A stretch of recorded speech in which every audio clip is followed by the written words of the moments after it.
Let's talk about something that most people miss when analyzing global power, the psychological game of diplomacy. See, what happened recently between India and Pakistan wasn't just a headline moment. It was a masterclass in strategic timing, narrative control, and diplomatic dominance. Most people are focused on weapons and borders, but the real war is in perception. And in this game, India just outplayed both Pakistan and, unexpectedly, even America. Now let's break it down clearly. Pakistan has long relied on global sympathy, playing the victim card on Kashmir, appealing to Western guilt, using international forums to paint India as the aggressor. This strategy worked for decades. They had their usual talking points, their diplomatic alliances, and, let's be honest, the quiet nods from Washington and London. But India decided enough was enough, and what they did wasn't loud, it wasn't aggressive, it was surgical. At a major global summit, the kind where cameras are always rolling and every word becomes tomorrow's headline, India flipped the script. They didn't attack Pakistan directly. Instead, they exposed the hypocrisy calmly, factually, and with absolute precision. They laid out Pakistan's track record on terrorism, on human rights violations, on economic instability, but they did it with calm confidence, not anger. That's important. The world respects maturity, not noise. India's diplomats, backed by meticulous data, real stories, and even testimonies from ex-insiders, made their case. And the beauty is, they didn't shout. They didn't beg. They let the truth speak. And when truth is spoken with clarity, it becomes impossible to ignore, even for America.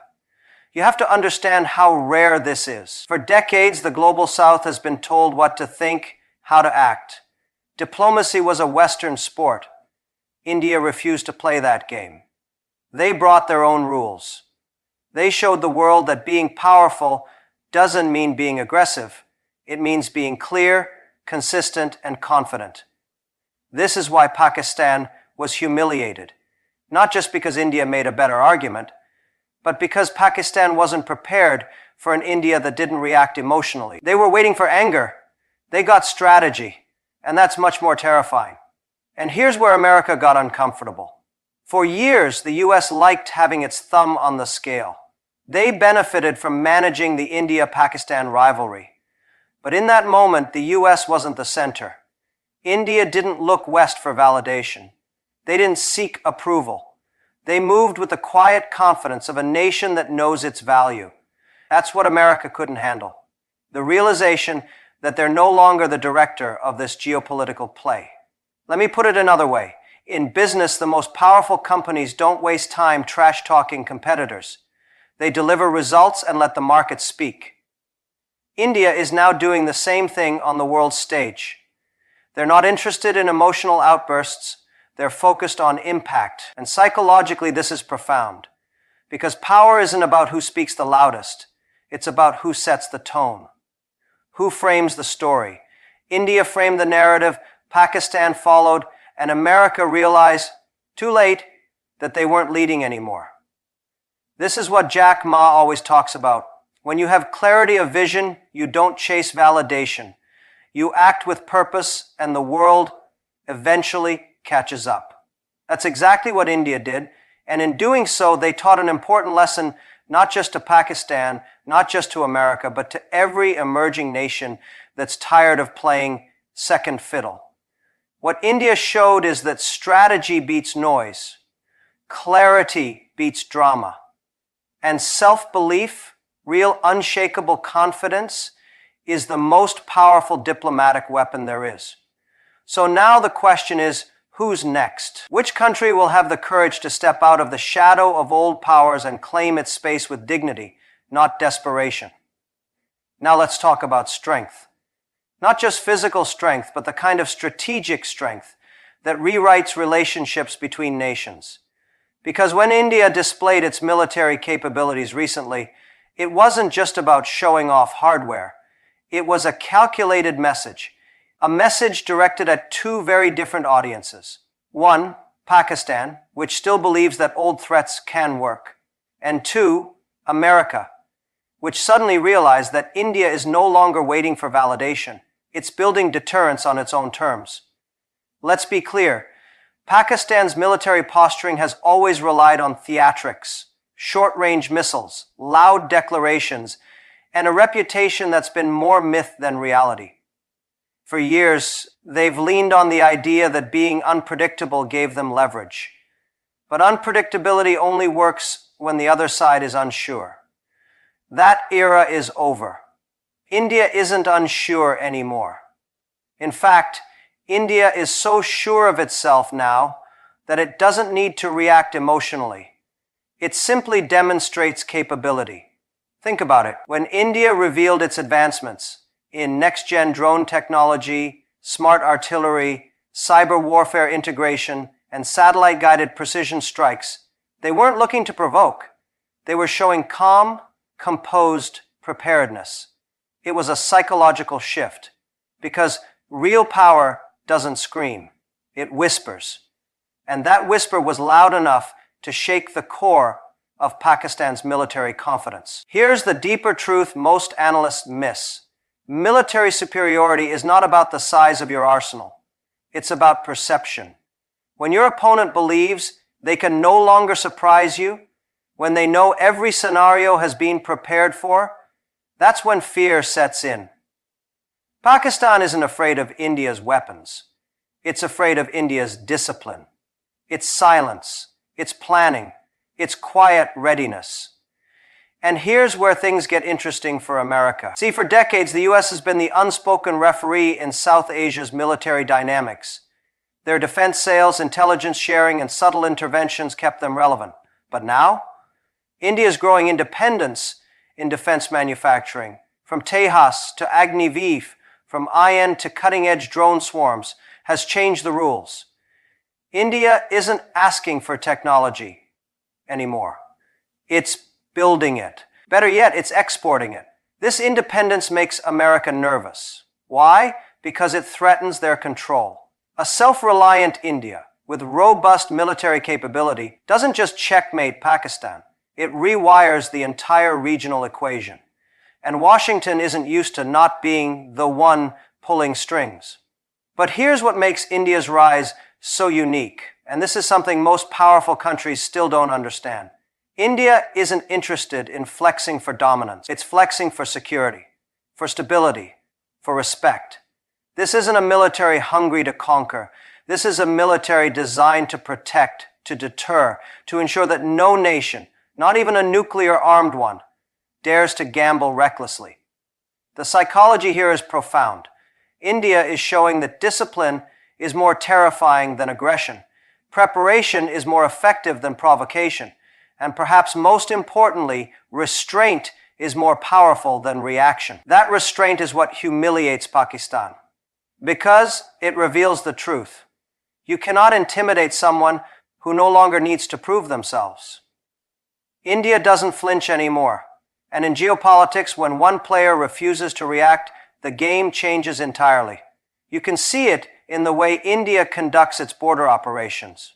Quietly efficient, data-driven, minimal public noise. You can see it in its defense exports, growing influence in the Indo-Pacific, its joint drills with countries like France, Japan, Australia. India isn't trying to be noticed, it's building partnerships while Pakistan builds excuses. And for America, the shock isn't just that India has risen. It's that India has done it without them. This is the first time in decades where a regional superpower has emerged, not as a client state, not as a dependent ally, but as a sovereign equal. That reality is difficult for Washington to digest, because the old model of power, where military influence could be traded like currency, doesn't work anymore. India has proven that military dominance today isn't about war, it's about deterrence through dignity. It's about building a force so effective, so resilient, that even the thought of conflict becomes irrational for your enemy. And maybe that's the message for all of us. In a world obsessed with reaction, those who stay prepared, stay calm, and stay focused will always win, not because they seek war, but because they make war Impossible. Now let's shift our focus to the battlefield that isn't lined with tanks or missiles, the economic front. If you truly want to humiliate a nation, you don't fight them on the borders, you choke the cash flow. You isolate them in trade. You block the bridges they depend on. And that's exactly what India did to Pakistan. Quietly, calculatedly, and in a way that even America had to take seriously. For years, Pakistan has operated under the illusion that it could keep provoking India while still benefiting from the global financial system. It played both sides, asking for aid from the West, securing loans from China, and meanwhile allowing instability to fester in the region. It believed it could survive on external dependency while threatening a neighbor that was growing more self-reliant by the day. But what happened recently? India struck where it hurt the most: trade, investment, access to markets. With a few deliberate moves, India tightened export-import policies, rerouted strategic projects, and used its influence to freeze or delay international funding that Pakistan desperately needed. No speeches, no military parades, just quiet economic isolation. And the world watched. Let's be honest, in today's world, it's not the tanks that bring a nation to its knees, saving countries. Let's not dump our brothers and sisters that make it needed. It's the lack of dollars. It's the credit downgrades. It's the crumbling foreign reserves. And that's where India's strategy was genius. While Pakistan was busy shouting in global forums, India was working behind the scenes, strengthening trade alliances with ASEAN, the Gulf, the EU, and the African Union. It was building corridors that didn't involve Pakistan.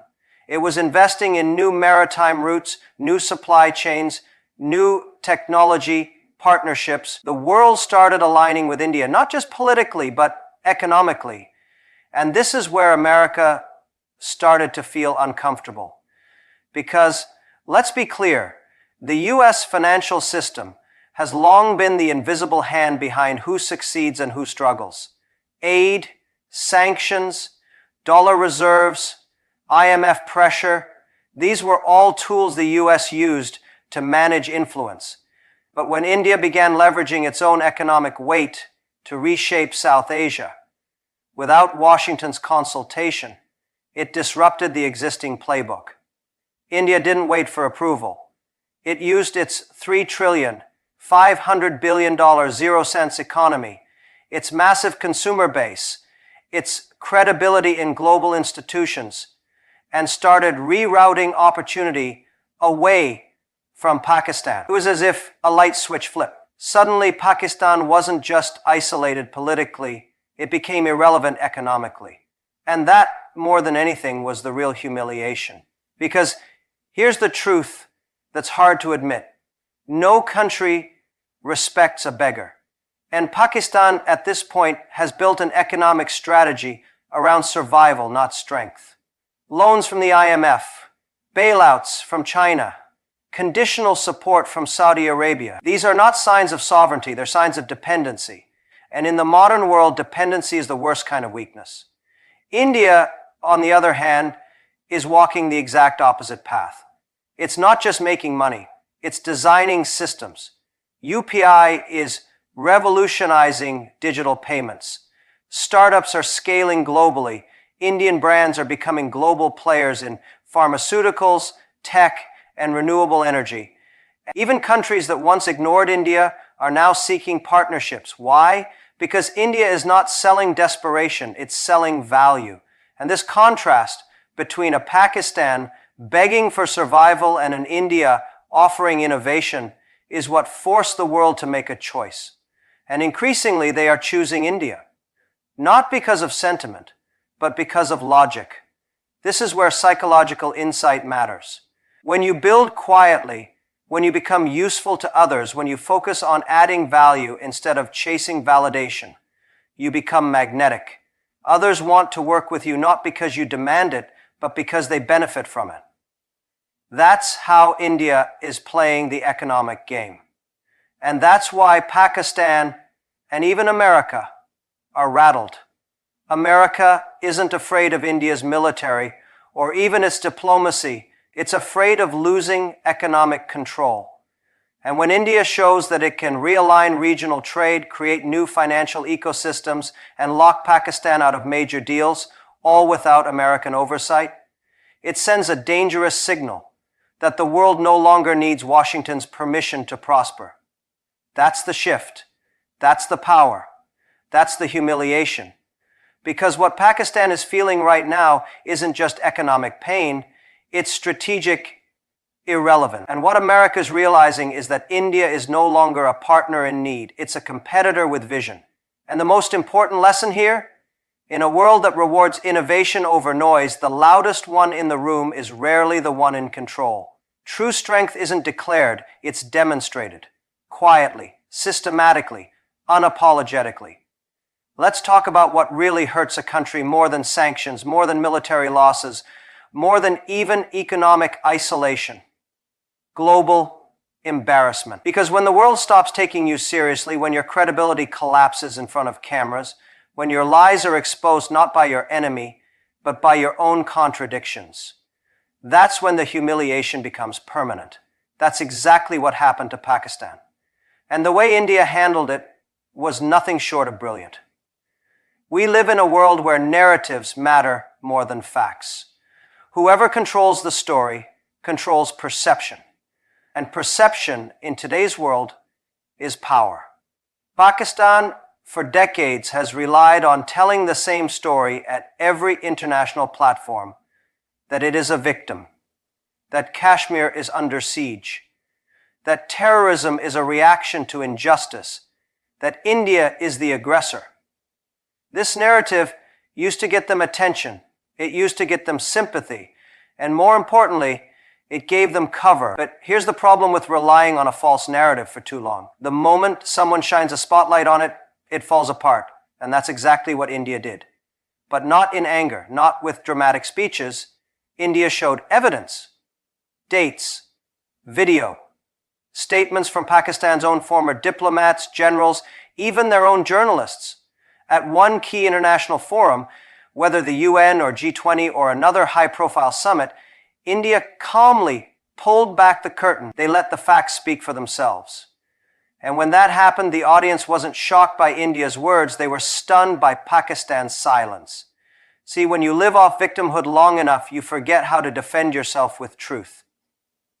And when India presented a case based not on emotion, but on logic, on timelines, on statistics, the world saw a version of Pakistan they weren't used to seeing.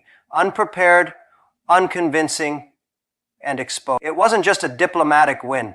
It was a psychological defeat for Pakistan. Even countries that were traditionally neutral or quietly sympathetic began to distance themselves. Leaders that once echoed Pakistan's concerns started speaking more cautiously. Journalists who used to recycle old talking points began asking harder questions. In the eyes of the world, something shifted. Pakistan was no longer seen as misunderstood. It was seen as manipulative. And no amount of denial could erase that shift. What's more fascinating is how India managed to pull this off without ever appearing aggressive. That's where the real brilliance lies. The tone wasn't angry, it was tired. Tired of repeating the same facts, tired of responding to the same accusations. That emotional shift from defense to indifference was incredibly powerful, because the world doesn't rally around those who beg. It respects those who no longer need to justify themselves. And that is exactly what rattled America. The United States has always played a balancing act between India and Pakistan. But suddenly, that balance was gone. One side looked like a mature, rising superpower. The other looked like a country still clinging to 20th century politics. America realized, maybe too late, that India no longer needed their validation, but Pakistan still did. And in the court of global opinion, that imbalance is devastating. This is what people don't understand about global embarrassment. It's irreversible. You can recover from economic losses. You can rebuild your military. But once your narrative collapses on the world stage, it becomes part of history. It becomes part of how people remember you. Pakistan's global credibility took decades to build, and India dismantled it in a few minutes, with clarity, with composure, and most importantly, with truth. There's something deeply psychological here that applies not just to nations, but to individuals too. If you rely on lies to build your identity, you live in constant fear of being found out. But when your foundation is truth, you can stand quietly while others collapse. That's what India demonstrated, and that's why Pakistan isn't just angry, it's afraid. Because the truth once revealed doesn't need repeating. And if there's one thing the world learned in that moment, it's that India doesn't need to prove its side anymore. It just needs to be heard once. After that, reality takes care of the rest. So ask yourself this: are you building your credibility on loud claims or quiet truths? Are you chasing sympathy or commanding respect? Because the world isn't moved by noise, it's moved by character. And character, once revealed, always rises above chaos. Let's get to the part of this whole equation that most people don't want to talk about openly. America's reaction. Because here's the truth.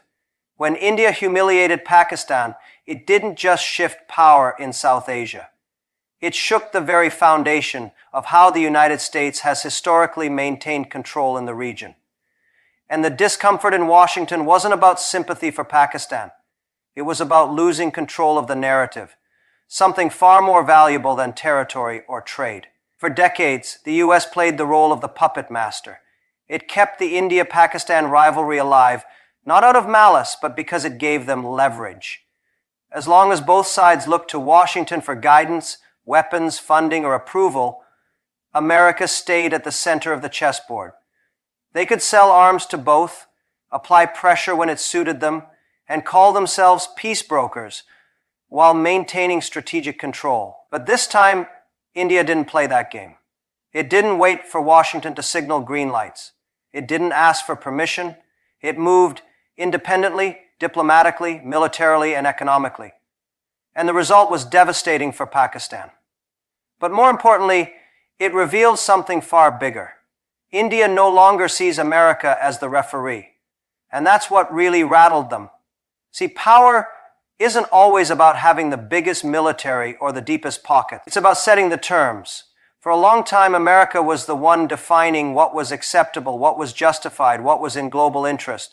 But suddenly, India flipped that script. It started defining its own terms, framing its own legitimacy, and acting with a kind of quiet confidence that didn't need outside approval. That shift, while subtle, was enormous. Imagine you're used to being the director of a movie, and suddenly the lead actor starts improvising, not just a few lines, but the whole story. That's how Washington saw this unfolding. They weren't in charge of the dialogue anymore. They weren't even consulted on the script. India was writing its own narrative, executing its own moves, and succeeding. And that success without dependence was the real humiliation for America. Pakistan's meltdown was expected, but America's silence, that told a deeper story. Because what could they say? Criticize India and risk alienating their most important Asian partner? Support India and admit their diminishing relevance? Either way, it was clear they were no longer needed in the conversation. This is where psychological depth becomes important. When a power that is used to control suddenly finds itself irrelevant, it doesn't always fight back. Sometimes it freezes, it watches, it recalibrates. That's what we're seeing right now with the United States. Behind closed doors, there's strategic confusion, because the old model where emerging nations looked westward for guidance no longer works. India has shown the world that it can manage its own neighborhood, it can outmaneuver its adversaries without being pushed from behind, it can build coalitions and force boundaries and expose falsehoods on its own terms. That sends a message not just to Pakistan, but to the entire global order. India is no longer a regional player. It's a global force, and it acts like one. And let's be honest, That makes some people in Washington very, very nervous, because it's not just about South Asia. If India can independently reshape its regional dynamics, what's stopping Brazil or Indonesia or Nigeria from doing the same in their regions? What if more countries stop looking to old powers for validation? What if the world becomes multipolar, not just in theory, but in action? This is the larger shift we're living through, not just the humiliation of one country or the silence of another, but the slow, undeniable collapse of centralized power. The rise of confident, independent voices who aren't afraid to speak their own truths and act on them. And that's why what India did to Pakistan matters. Because in doing so, it exposed more than weakness, it exposed dependence. And dependence, whether it's in diplomacy, economics, or psychology, is the fastest way to fall behind in today's world. So here's the lesson. For nations, for leaders, and for each of us as individuals, the moment you stop asking for permission is the moment you start becoming powerful. You don't need to wait to be chosen. You need to choose yourself. And once you do that, the world will have no choice but to take notice. There's a moment in every nation's journey where the tone shifts from aspiration to assertion, from request to declaration. That moment for India is now. What we're witnessing is not just a geopolitical confrontation with Pakistan or a diplomatic rebuke to the West. It's something much deeper. India is stepping into its own identity, not just as a regional power, but as a confident, self-directed global player. And the most profound part, it's doing it without noise, without desperation, and without waiting for anyone's approval. For decades, India played the role others expected it to play: the cautious democracy, the spiritual economy, the rising power with humble restraint.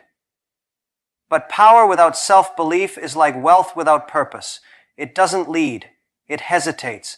And the world used that hesitation, especially countries like the United States, to box India into a narrative where it was always rising but never quite arrived. That story is over. The recent series of moves, diplomatic, military, economic, and narrative-based, have revealed something undeniable. India has stopped asking for a seat at the table. It's building its own table. And more importantly, others are now lining up to sit with India, not just near it. The world taking deeper and deeper into India's private scares. The world taking deeper and deeper into India's private scares. The world taking deeper and deeper into India's private scares. And more importantly, others are now lining up to sit with India, not just near it. This is the psychological shift that changes everything. Let's reflect on the psychological transformation here.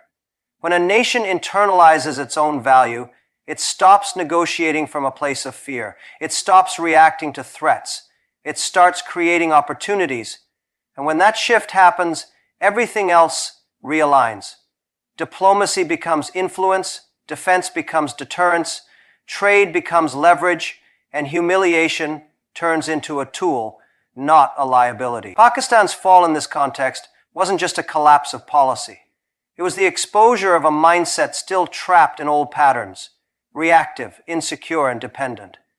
India's rise, on the other hand, is the emergence of a mindset that has grown out of discipline, resilience, and vision. That's why India didn't respond to provocations with theatrics. It responded with structure, with results, and with silence. The kind that comes from deep, unshakable confidence. Now here's where the global implications come in. America, and much of the Western world, had grown used to managing global affairs like a CEO manages departments. Asia was a division, the Middle East another. And emerging powers like India were always part of the long-term growth plan, but never the boardroom. What rattles them now is that India didn't ask to be invited. It started its own boardroom, and it's already in session. That's why we're seeing discomfort, not just from Pakistan, but from Washington, London, Brussels, not because they dislike India's rise, but because they're realizing they're no longer needed to supervise it. And that's where this becomes more than geopolitics. This is about a mindset shift every individual, every entrepreneur, every emerging leader needs to understand. Because it's the exact same principle. You don't grow by trying to be liked by everyone. You grow by being so competent, so clear, and so necessary that the world has no choice but to respect you. India is showing the world what it looks like when a country moves with internal alignment. Its foreign policy is no longer fragmented. Its economy is being streamlined around innovation, infrastructure, and digital leadership. Its military posture is about capability, not performance. Its diplomacy is no longer about proving worth. It's about extending value. That's a rare kind of alignment, and it's incredibly difficult to stop once it begins. So when people say India just humiliated Pakistan and America can't handle it, the real meaning isn't just about a tactical win or a diplomatic upper hand. It's about the fact that India no longer defines itself in opposition to others. It defines itself through its own standards, its own strategies, its own story. And when a nation or a person reaches that level of self-definition, it becomes unstoppable. Not because it's louder,